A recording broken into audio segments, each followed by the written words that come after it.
बेटा सुन, आज आते वक्त मेरा एक काम कर देगा? दमयंती जी ने सोमेश से पूछा। हाँ माँ, बोलो ना, क्या काम है? सोमेश ने कहा। उधर रसोई में काम करती रचिता मन ही मन बुदबुदा रही थी।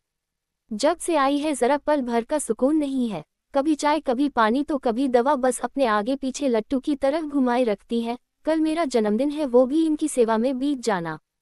कितना मन था सुबह मंदिर जाकर पूजा करूंगी, फिर शाम को सोमेश के साथ किसी मॉल में शॉपिंग और डिनर कर घर आते, पर ये है ना महारानी जी, इनके रहते हम बाहर कैसे जा सकते? बाहर का खाना तो इन्हें हजम नहीं होगा, पहले पकाओ फिर कहीं जाओ। कितना अच्छा था ये, उधर अपने घर में ही रहती थी। उधर दमयंती जी से बात कर सोमेश ऑफिस चला गया। पूरे दिन रचिता मन ही मन सास को जली कटी सुनाती रही, ना अच्छे से बात की ना 2 घड़ी उनके पास बैठी।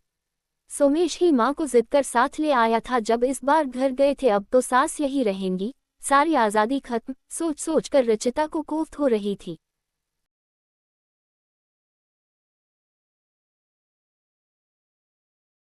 रात सोमेश जब घर आया तो पहले माँ से मिलने गया, फिर चाय नाश्ता किया।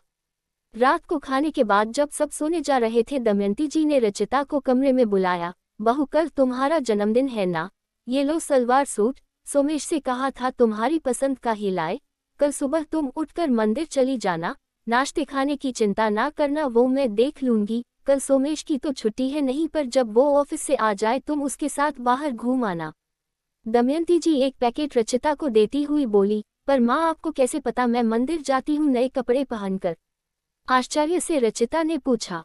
बहू, तुम हर बार मंदिर से निकलकर ही तो फोन कर आशीर्वाद लेती हो, तो कैसे याद नहीं रहेगा?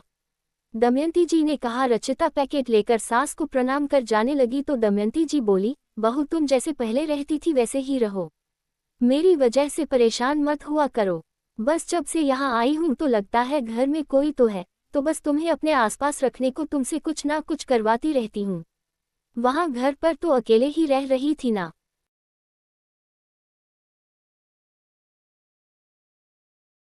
जी माँ, रचिता बस इतना ही कह पाई। बाहर सोमेश ये सब खड़े होकर सुन रहा था। जैसे ही रचिता अपने कमरे में पहुंची, सोमेश ने कहा, जब से माँ आई है तुम कभी भी उससे ना तो ठीक से बात करती हो, ना तुम्हें उसके पास बैठना पसंद है, और जब तक जो माँ के लिए जली कटी मुझे सुनाती रहती हो, बता नहीं सकता कितनी पीड़ा होती है। पर जब माँ ने मुझे कहा कल बहू का जन्मदिन है, उसके लिए एक सूट ला देना, और मुझे पैसे भी दिए मना करने लगा, तो बोली तू अपनी तरफ से जो देना दे, ये मेरी तरफ से ला देना। अब बताओ माँ के मन में तुम्हारे लिए क्या है, और तुम्हारे मन में माँ के लिए क्या? मुझे माफ कर दो सोमेश, मैं माँ को समझ ही नहीं पा रही थी। वो जब से यहाँ आई मुझे लग रहा था मेरा काम बढ़ गया है, पर ये नहीं सोच पाई वो अपने अकेलेपन की वजह से मुझे अपने आसपास रखती थी। कल माँ को भी मॉल लेकर चलेंगे, ठीक है ना? रचिता ने शर्मिंदा होते हुए कहा। चलो जल्दी ही समझ आ गया, नहीं तो मैं सोच रहा था मेरी माँ का क्या होगा। सोमेश रचिता को देखते हुए बोला, कुछ नहीं होगा, अब माँ अपनी बहू के साथ अच्छे से रहेंगी, तुम देख लेना।